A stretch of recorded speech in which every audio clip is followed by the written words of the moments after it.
continuando o episódio 4, onde nós mostramos a teoria da técnica 1, que é foco na fotossíntese, plantar em alta densidade, os arranjos estratificados e impulsionados pela sucessão natural. Esse impulsionado quer dizer assim, nós manejando a sucessão natural por meio da poda, a gente impulsiona o crescimento das espécies.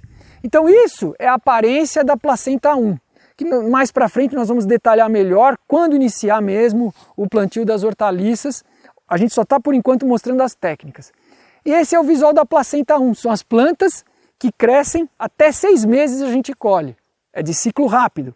Então aqui tem a cenoura, está aqui a cenoura, a gente arranca, ela está pequena ainda, ó, está crescendo, tá? E aqui a mandioca nós plantamos junto. Agora é importante, quando a gente fala plantar em alta densidade, pessoal, a cenoura, as hortaliças, as placentas 1 e 2, nós não plantamos em alta densidade. A gente planta no espaçamento comercial, quando se planta só cenoura, só mandioca, e quando a gente consorcia, aí a gente tem que respeitar a estratificação, que é 20% as emergentes, 40% os altos. Então nesse caso, a mandioca aqui está como extrato alto, eu não posso plantar ela em alta densidade. Então a placenta a gente planta no espaçamento comercial, ou até menos quando a gente começa a consorciar. Porque aqui o último cultivo nesse canteiro vai ser a mandioca. Então eu vou colher a cenoura agora e a mandioca vai tomar conta. Agora, se eu acho que a mandioca que eu plantei está sombreando muito aqui, eu posso tirar um galho e falar, mandioca, espera um pouco a minha cenoura.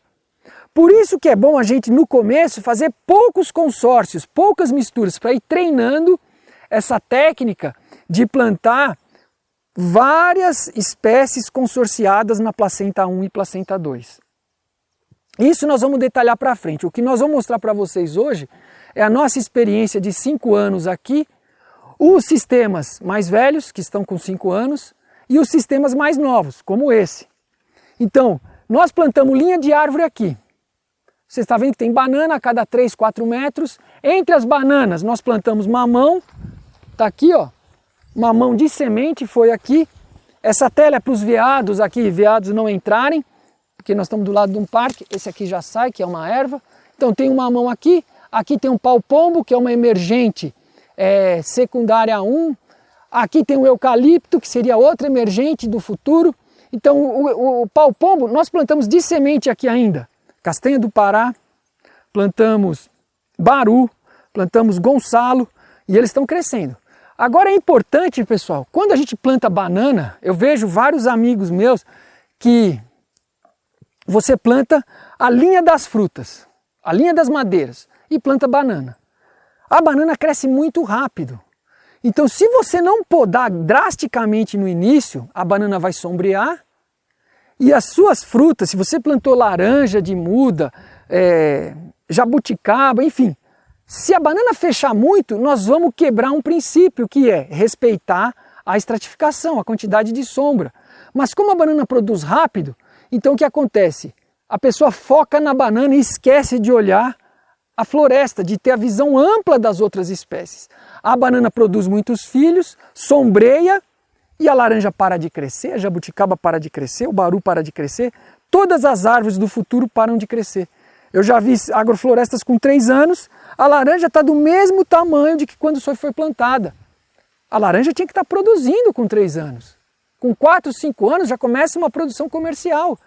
Então nós temos que podar drasticamente a banana. Aí você fala, mas eu não vou comer banana? Você vai comer banana. Então você foca num sistema para banana. Nós publicamos um vídeo, você pode ver na nossa página, que é Gramíneas da Savana Africana, uma ferramenta sintrópica. Lá nós damos um exemplo de uma consultoria que Ernst fez na Martinica, que lá o produtor está focado em produzir banana. Então ele faz um arranjo focado, o carro-chefe banana. O nosso carro-chefe aqui são as madeiras de lei, são as frutas. A banana faz parte. Mas no começo, se eu deixar a banana tomar conta, as minhas frutas vão definhar, vão ficar paradas, não vão crescer.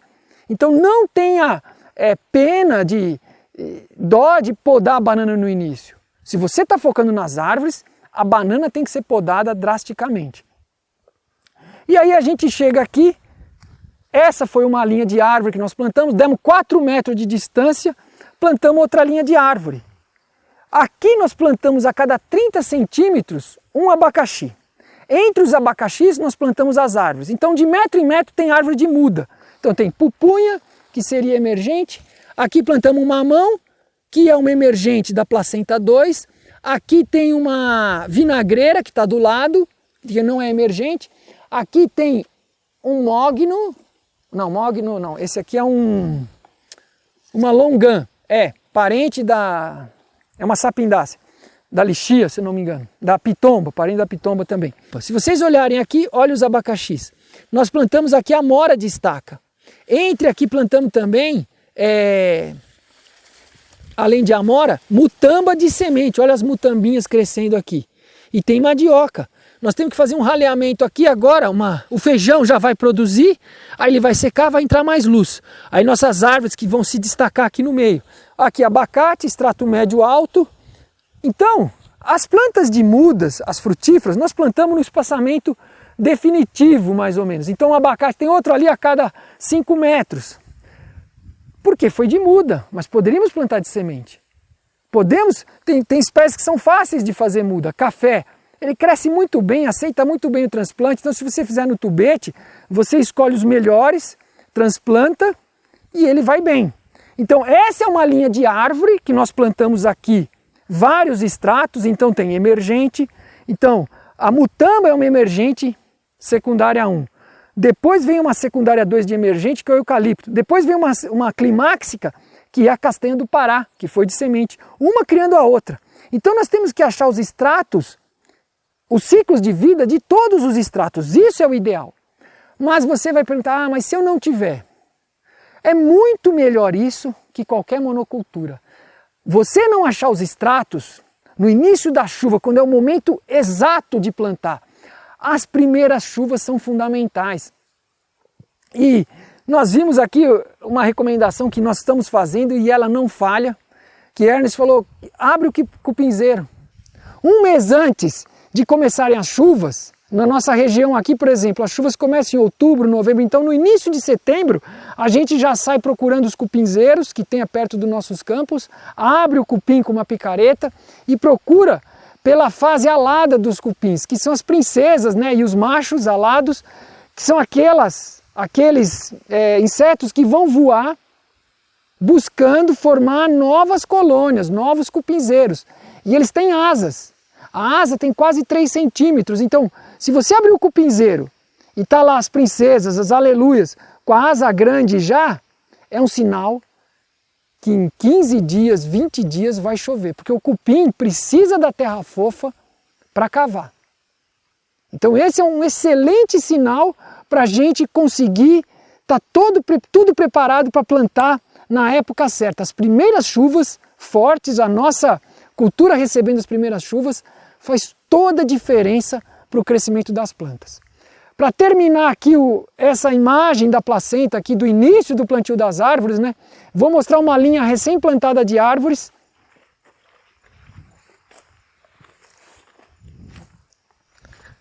Aqui nós plantamos uma linha de árvores agora, ela está a 3,5 metros dessa linha aqui. Então aqui nós plantamos aquela mistura de hortaliças e nós buscamos aqui por uma proteção para o abacaxi no inverno, que é a aveia. E plantamos aqui o feijão de porco, ele está crescendo meio lento, plantamos uma fava, aqui plantamos ervilha e aqui estão as árvores. Essa é marmelada, eucalipto, manga com uma estaca de cajamirim, aqui tem uma amora com sementes de baru dentro e sementes de castanha do Pará. Aqui volta outro eucalipto mais ou menos a cada 1,30 m, 1,5 m. E assim a gente foi plantando os extratos, a manga é médio para alto, cajá é emergente, eucalipto emergente, essa é extrato baixo. A aveia vai crescer e ficar desse tamanho, então ela vai fazer uma sombra boa para o nosso abacaxi, que é extrato baixo.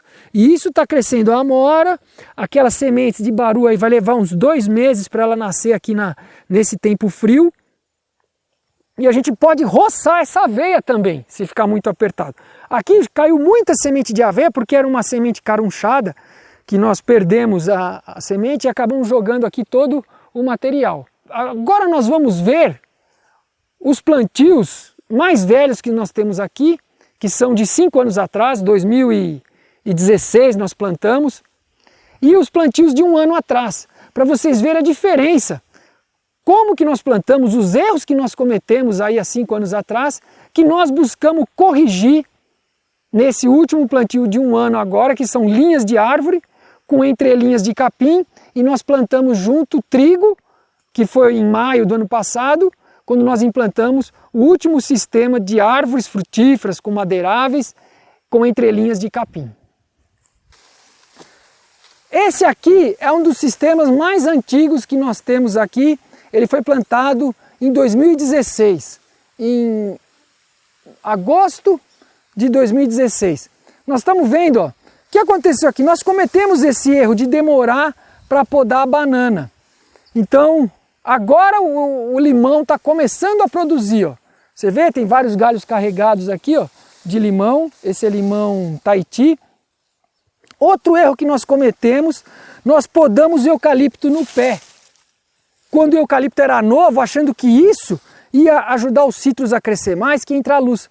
Mas esse erro, Ernst chama de, a gente está ordenhando bezerro.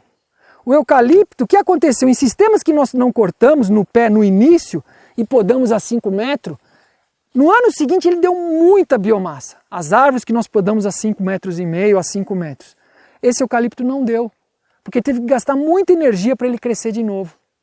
Então, o ideal é, o eucalipto não é emergente, a gente poda em cima, deixa ele como emergente para criar o nosso citrus.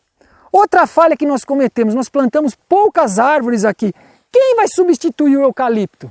Nós não temos um jequitibá, não temos um jatobá, não temos uma castanha. Nós temos aqui uma mutamba, que ela não vive tanto como o eucalipto, também é emergente como o eucalipto. Então, essa foi uma das falhas. Também a fertilidade, nós não cuidamos dela. No início nós fizemos hortaliça aqui, onde vocês estão vendo esse mombaça, e depois de 2 ciclos de hortaliça nós plantamos capim. A banana também não vem bem aqui, que ela é muito mais exigente. A gente demorou para podar, e quando percebemos que ela estava abafando o nosso citro, nós começamos a podar drasticamente. Então faltou mais árvores aqui. Temos aqui um xixá, temos um angico, só que o angico ele podia estar maior, porque ele é uma secundária 1 para secundária 2, podia estar maior e na mesma altura do eucalipto. Então foram erros que nós cometemos aqui, e isso se reflete o quê? No futuro. Mas isso ainda é melhor do que a gente plantar uma monocultura de citros, porque nós criamos um ambiente melhor para os citros. Por isso nós não podemos ter medo de plantar em alta densidade, e a gente vai manejando os estratos, respeitando sempre aquela porcentagem de sombra. Podou, a árvore produziu mais sombra. Quando a gente poda de novo, a gente não reduz para 40% de sombra no alto. Não, nós vamos reduzir para 5%, para 10%, porque logo em seguida vai ter uma explosão de crescimento nas árvores. Isso é focar na fotossíntese. Nós vamos ver agora um outro experimento mais recente, que nós colocamos mais árvores na linha. Então esse experimento aqui, ele já tem um pouco mais de 1 ano, e vocês podem ver a grande diferença quando a gente tem mais densidade de árvores. Então nós plantamos aqui abacate. Colado no abacate tem uma pitanga, que é extrato médio. O abacate é médio alto. Mas olha o vigor, não atrapalha em nada o nosso abacateiro. E nós colocamos na linha um extrato baixo, que é o abacaxi. E o extrato baixo nas entrelinhas é capim. Então tem mombaça, aqui é tamane, maçai, ali já é mombaça. Nós plantamos junto no início, quando implantamos as linhas de árvore, nós plantamos em maio trigo e o capim. Uma operação, plantar e colher. Foi só isso o trabalho. E agora vocês veem a quantidade de árvores na linha, isso é mirindiba. É extrato alto para emergente no cerrado, uma árvore que cresce lento, madeira boa, frutífera, comestível. Aqui um eucalipto, que nós só cortamos a canela dele aqui, e ele está junto com o eucalipto aqui, ó, que é o glóbulos. Esse aqui já tinha alguns meses, quando nós plantamos essa linha, ele já estava aqui. Mas a gente vê que está ficando apertado. Então nós vamos cortar esse eucalipto agora. Esse aqui está um ingá de conta, que é comestível. Aí tem uma gabiroba, o ingá é alto, a gabiroba aqui seria médio, ou médio baixo. E aí por aí vai, outro ingá aqui. Vocês veem, ó, esse aqui é extrato alto, o mesmo ingá, a mesma espécie. Mas quando a gente planta em alta densidade, ó, eu não preciso podar aqui ainda, eles estão longe. Mas isso vão ser 2 árvores adultas no futuro? Não. Quando a copa desse ingá começar a entrar na copa desse outro ingá, aí é o momento que eu vou escolher qual é o ingá mais vigoroso, qual é o ingá mais produtivo, provavelmente eles podem até já estar produzindo, e eu corto um no pé e deixo o mais vigoroso, o mais produtivo, o mais saboroso. Então isso é o segredo de plantar em alta densidade. Então como eu estou achando aqui que esse eucalipto já apertou demais, o que nós vamos fazer? Com uma motosserra a gente podaria, mas agora a gente vai podar aqui com o nosso serrotinho.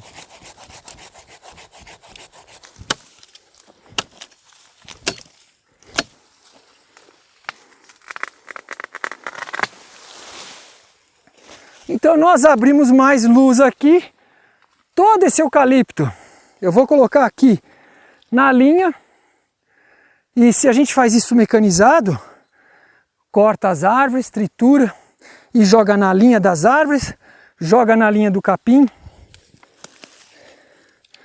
Então, agora esse eucalipto eu estou dando preferência, ele é um eucalipto glóbulos, a gente pode usar as folhas para extrair óleo essencial. Ele não é muito bom de poda, mas o que acontece? Eu não poderia deixar esse outro eucalipto junto com esse, estava muito perto, iam ficar muitos eucaliptos. E toda hora eu vou ter que ficar podando a copa dele. Eu não posso deixar a copa dos emergentes se entrelaçarem, porque aí faz muita sombra. A gente vê aqui, isso é um baru, ó, é extrato alto. Olha o vigor desse baru, crescendo embaixo, sendo criado por um eucalipto. Uma árvore nativa do cerrado, frutífera, madeira boa, sendo criado por um eucalipto. Eucalipto não é ruim, eucalipto não seca a terra. A monocultura seca a terra. Eucalipto não, aqui ele é um criador de árvores. E está aqui a nossa frutífera já produzindo, sendo criada pelos eucaliptos. Isso é foco na fotossíntese, plantar em andares e manejar esses andares. E manejando os andares, a gente impulsiona a sucessão natural. Eu gostaria de ter plantado no início aqui castanha do Pará, porque seria a emergente do futuro. Quando eu tirasse esse eucalipto aqui com 15 anos, que eu fui podando ele a 5, 6 metros, ou que eu tirasse com 12 anos, cada árvore de eucalipto me daria 1 metro cúbico de madeira para fazer vigota, caibro, construção, o que for. E quem ficaria no lugar dele? Ficaria uma emergente do futuro, que é a castanheira. E a castanheira, ela me daria um dos alimentos mais ricos que a natureza oferece. A castanheira, Ernest diz que é a vaca do amazonense. Porque nós fizemos experimentos na Amazônia, que nós tiramos o leite da castanha, pegamos a castanha fresca, batemos no liquidificador, e o Ernest falou, compra uma desnatadeira e tira o creme de leite de castanha. Nós fizemos isso, uma desnatadeira antiga, aquelas estanhadas ainda, aí coamos o leite da castanha, trituramos a castanha com água, coamos e saiu aquele leite igualzinho um leite de vaca. Colocamos na desnatadeira e batemos ele, então saiu a manteiga da castanha, o creme de leite, e saiu o leite desnatado de castanha. E se você pensa que em 1 hectare nós podemos ter o quê? 5, 10 castanheiras? Uma castanheira, ela cria o quê? Uma castanheira cria uma floresta. Uma vaca cria um bezerro. Uma castanheira vive 500 anos, uma vaca vive 20, 25 anos. Então é uma diferença muito grande quando a gente foca a nossa alimentação nas plantas. Se a gente foca nos animais, não tem terra suficiente para criar 7 bilhões ou 9 bilhões de seres humanos. Você vê a média de ocupação no Brasil de uma vaca é 4, 5 hectares. Em 4, 5 hectares nós vamos ter 50 castanheiras, 30 castanheiras produzindo. Uma castanha produtiva pode chegar até 200 quilos de castanha, uma boa castanheira. 200 quilos de alimento, uma castanheira, por vários e vários anos. Ela vai criar não só um bezerro, né, como uma vaca, ela vai criar na Amazônia os citros, o café, a manga, a jaca, as mais de 150 espécies de frutas que crescem bem na Amazônia, segundo o professor Paulo Cavalcante. Ela vai criar um mundo. Esse é um milagre da gente plantar focando na fotossíntese.